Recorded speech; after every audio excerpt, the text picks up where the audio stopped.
Oh, wow, man. Wait a second, man. What do you think the teacher's going to look like this year?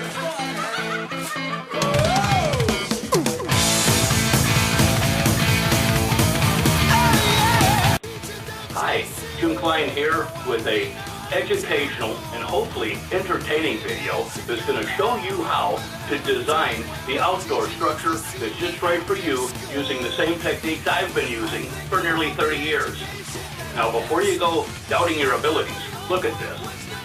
Does that look like the sharpest scalpel in the operation to you?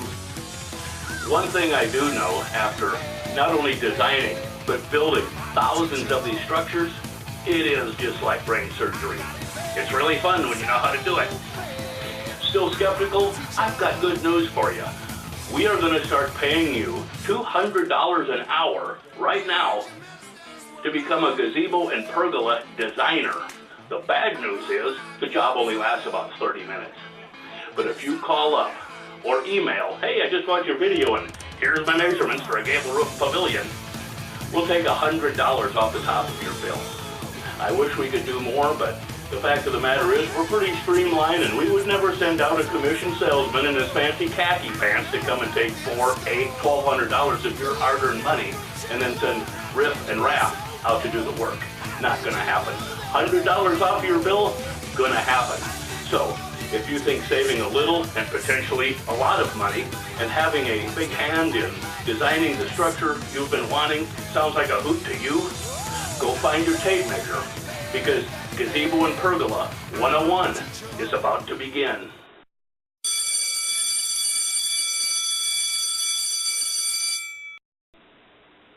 All right, well, before we head out to the wood shop, we're going to make a pit stop here in the art room and start with the ones that brought us to the dance, the octagon gazebos.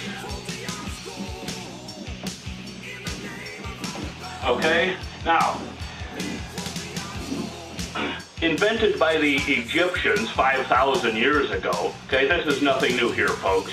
But, you don't have to reinvent the wheel every day. You just have to make it roll a little faster once in a while, which is a perfect segue to introduce the latest option for the octagon gazebo, the chain link wall panel. Yeah, that's right. I mean, forget about your neighborhood HOA. You could start your own neighborhood MMA. I mean, think about it. You go get the crazy cat lady from Oak Street, you lock her in the octagon with the over-the-top Christmas decorator on Maple Court, and charge the rest of your neighbors $20 a piece to come over and watch them tear each other limb from limb. I mean, you'll have your gazebo paid for in no time. Now that's just silly. I've got octagon written here with a square. I guess the point I was getting ready to make, whether you're making your outline with the garden hose, the little flags, or spray paint, if you start with a square and then cut the corners off, you'll come up with your octagon. And as long as you stay with the even numbers that lumber and the gazebos come in, whether it's 8 foot, 10 foot, 12 foot, 14 foot, same thing here, 16 foot, 18, 20, whatever it is, start off with a square and it's a lot easier. Some people even keep these outlines like that and use it to, plant a flowers over here, maybe some tulips, maybe back here you got some rose or something that smells good. Back here, I don't know, we got one left, what do you think? I'm thinking maybe, I don't know, sea monster, or maybe, I don't know, how about an alien? Yeah, alien, that's better.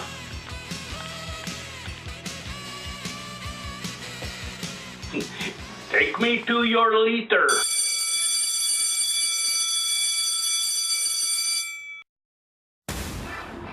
All right, well, welcome to the wood shop. Here's a duffel bag I carry around with me when I do a home appointment. And inside, I've got the oh my shih tzu. How did you get in there, Maggie the Wonder Dog? Got a stowaway. All right, well, inside I've got my picture book that I carry around with me to do the home appointments, but also some of the other tools that I use to create these structures, okay? What I've got is some, lack of a better word, slivers of 6x6 posts and these 8x8 posts. And what that is the posts that we use for some of these structures. You know, let's take this one for example, okay? Here is a 12x12 pergola, okay? With the 1 foot overhang all the way around on the canopy. From outside of the post to outside of the post are 10 foot, okay? Now using these blocks, we're gonna lay that out right now. Okay, I've got the my 4 blocks out here, and I've got the tape, you know, right there on the outside of the block. And we'll just follow it down here, find our 10 feet to the outside of the other block, and set it in place. Okay, just right, okay. And now we'll just do the same thing from front to back. All right, well, here's the, what's happening? So here is the tape on the outside of the block again, and now here we're moving down the end, and this one is just right on the money, okay. All right, well, it's as simple as that. There are our 4 posts, 10 feet apart, outside to outside, that'll make up our 12-foot pergola with the 6x6 posts. Okay, moving right along, here is a 14 by 14 foot gable roof pavilion. It has the 8x8 posts, so I'm going to go get my 8x8 block, and we'll lay this one out. It's the same thing, 1 foot overhang all the way around, so we need these blocks to be 12 foot by 12 foot apart. All right, here we go again. Here's the 8x8 block and the tape measure. And this time we'll just follow the tape down here to our other block that's right on 12 feet.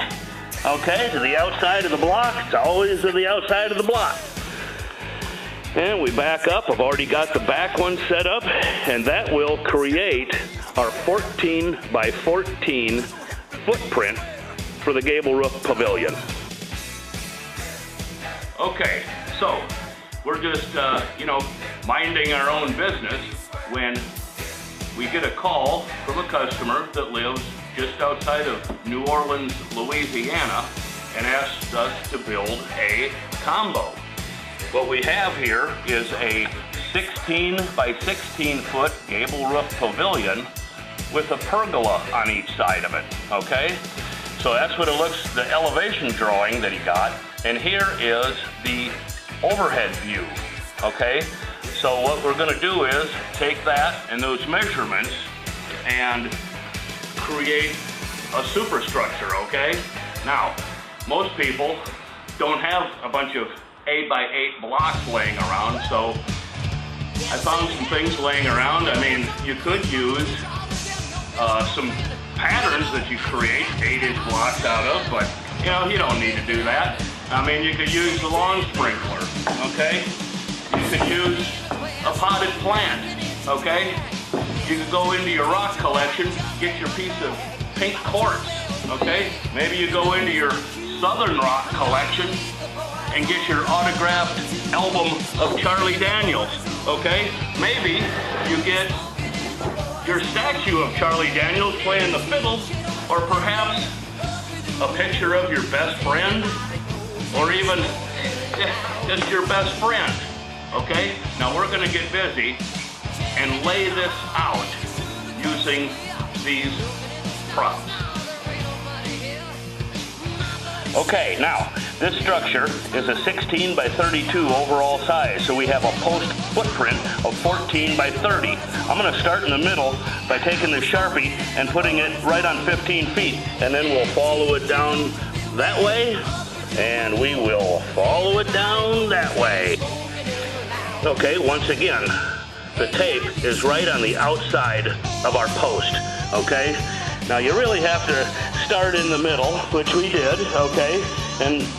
But now we're found our overall measurement right here at 30 feet. Okay, I've readjusted the tape back to the middle, starting with that 16 by 16 gable roof pavilion. Okay, outside of post to outside of the post is 14 feet. So the Sharpie hasn't moved, but the tape has. Okay, so we've got the 7 feet here.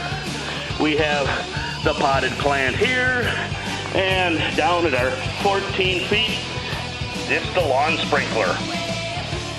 Okay, now that we found the front side, we'll move the tape around and find that 14-foot, back set of props that we're using, okay?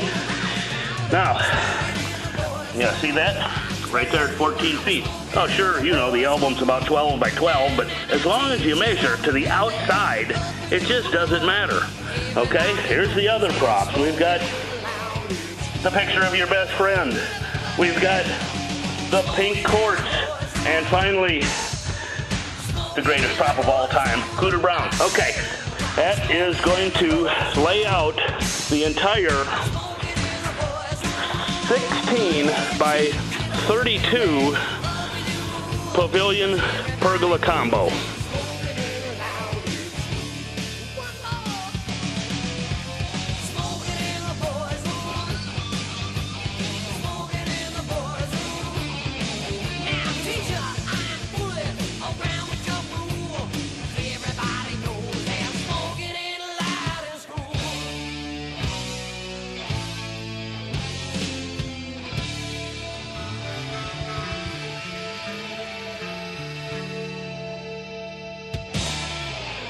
All right, with the classroom work over, are you like the Gazebo factory and ready to rock the bayou?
What this world needs is a few more rednecks,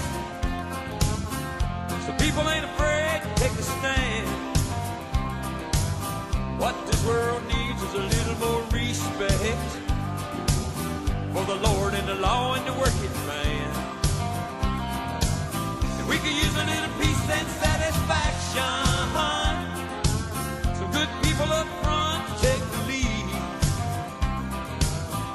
A little less talk and a little more action, and a few more rednecks is what we need. What most people call a redneck, he ain't nothing but a working man, and he makes his living by the sweat of his brow and the calluses on his hands. Now you intellectuals may not like it, but there ain't nothing you can do, 'cause there's a whole lot more of us common folks than there ever will be of you. What this world needs is a few more rednecks, so people ain't afraid to take a stand. What this world needs is a little more respect for the Lord and the law and the working man.